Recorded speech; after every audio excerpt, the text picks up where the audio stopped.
Trump's speech in April 2025 when he loudly declared a 20% tariff on all EU goods. They're bleeding America dry felt like a scene from a blockbuster movie.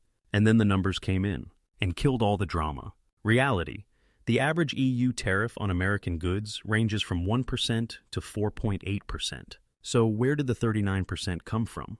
That's the magic of Trump-style math. In 2024, the U.S. trade deficit with the EU amounted to $235.6 billion, with imports totaling $65.8 billion. Divide one by the other, and you get 38.9%. The number exists. The tariffs do not. But let's move away from numbers. This isn't about taxes or percentages. It's about power, and about who really holds it in the era of the digital economy. And this is where it gets interesting. Europe didn't strike back with steel, wines, or cars. Europe struck where America's skin is thinnest, at its digital giants.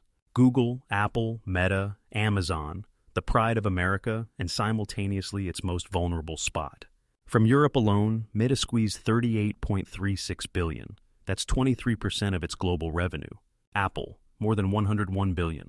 Google, over $100 billion. Amazon, in the fourth quarter of 2024 alone, earned more than $43 billion in international sales, the majority of which came from Europe. And here's the question: can these giants leave the European market?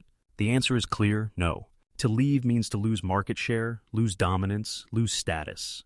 And that means losing power. Europe isn't smashing offices, it's filing lawsuits.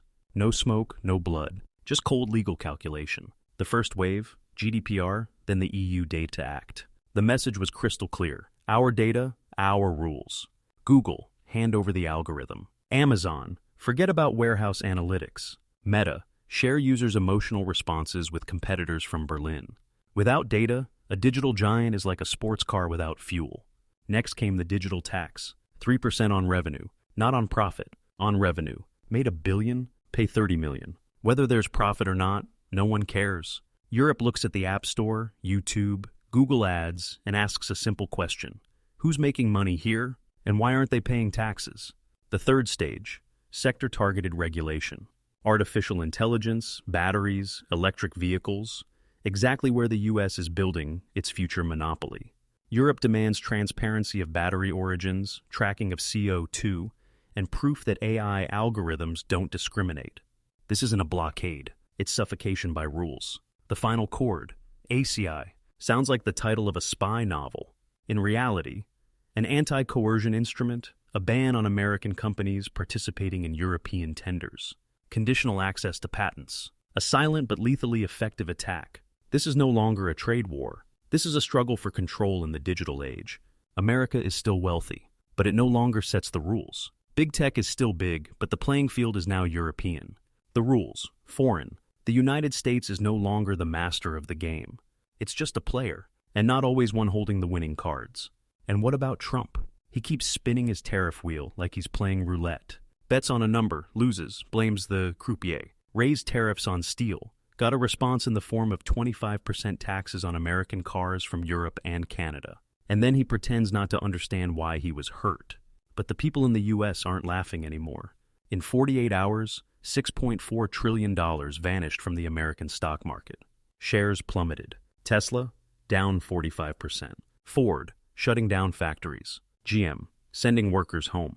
The market is in panic, and the White House is playing golf. It's an economic tragicomedy. Tariffs, intended to bring manufacturing back to the U.S., have triggered a recession, a wave of protests, and rising prices.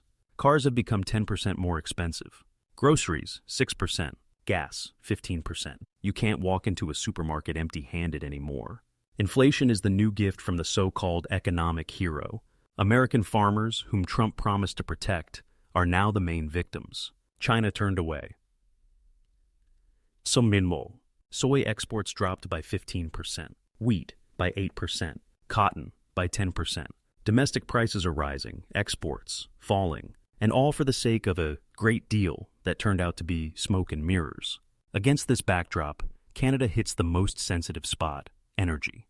A 25% tariff on electricity exports to the U.S., and it all happened in a single day. The threat to cut off supplies deprived the U.S. of oil products, gas, electricity. The stakes have risen to the level of national security. Moreover, Canada is breaking its economic dependence on the United States and signing agreements with France, the United Kingdom, and countries in Asia. Now, Made in Canada might become Europe's new slogan. Meanwhile, the European Union is not lagging behind. Support for Canada, its own countermeasures, tax initiatives, instead of noise, legal pressure. And against this backdrop, a scandalous outburst suddenly appears on Trump's social media. "Shut up about the eggs," during the peak of the food inflation wave. This is not a joke. This is reality. People are taking to the streets. More than 1,000 protests per day in all 50 states. They are not united by politics. They are united by despair. Rising prices, fear of losing rights, social pressure, rallies of the disabled, mothers, students. Houston, Washington, New York. People are saying, we're not for someone. We just can't stay silent anymore. Amid the crisis comes the ironic voice of Bill Maher, the satirist, saying, Trump is like a birthday gift no one asked for.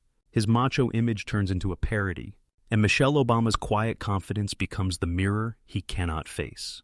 Michelle is everything Trump will never be: intelligence, respect, sincerity. And the more he tries to humiliate her, the more his weakness shows. The parody has become reality, and reality is now scarier than any show. Canada is threatening not only oil, now on its list, automobiles, parts, canola, dairy products, grain. All of this amounts to billions of dollars per year. Exports to the United States may stop. The U.S. could be left without power, without food, without an ally. Meanwhile, in Panama, another front, the U.S. suddenly demands to regain control over the Panama Canal. China, silent but active. Panama breaks its agreements with a Hong Kong company and transfers operations to the American giant BlackRock. Direct intervention, or just a commercial deal? There is no clear answer. But one thing is obvious: the global trade map is being rewritten right before our eyes. And if the United States used to be the architect, now it is merely a player, and not always an equal one. Such is the era of tariff wars, digital sanctions, and silent coups. And if you, like me, don't see any winners in these events, then perhaps it's time to ask the main question: whose game is this now? Share your thoughts in the comments. How deep do you think this crisis has gone?